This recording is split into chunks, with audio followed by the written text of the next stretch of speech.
করি এমন সুখে।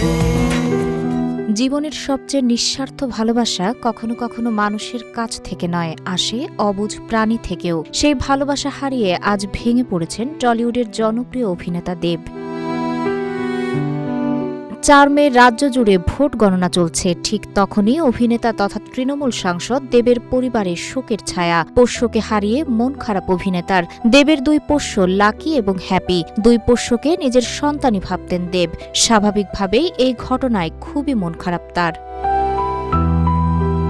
অভিনেতা অনেকদিন আগে এক সাক্ষাৎকারে জানিয়েছিলেন, একটা সময়ে সারমেয়দের কিছুটা ভয়ই পেতেন তিনি, কিন্তু লাকি জীবনে আসার পরেই তার মনের সব ভীতি কেটে যায়। দীর্ঘদিনের সঙ্গী এই পোষ্য শুধু একটি প্রাণী ছিল না, ছিল পরিবারেরই একজন সদস্য। লাকির ছবি সামাজিক মাধ্যমে ভাগ করে নিয়ে অভিনেতা বলেন, তুমি আমার জীবনের সেরা পাওনা, তাড়াতাড়ি ফিরে এসো আমার জীবনে। সূত্র বলছে, পরিবারের সবার মন খারাপ। নায়কের মা বাবা বোন তার ঘনিষ্ঠ মহলের সবার কাছে 2 পোষ্য খুবই প্রিয়। এমনকি পোষ্যদের নিয়ে বেশ কিছু আদুরে ভিডিও ভাগ করে নিতেন তিনি। মাসখানেক আগে বাংলা ইন্ডাস্ট্রিতে দেবের 20 বছর পূরণের উদযাপনেও হাজির ছিল 2 পোষ্য। সেই সব আদুরে মুহূর্তের সাক্ষী সবাই।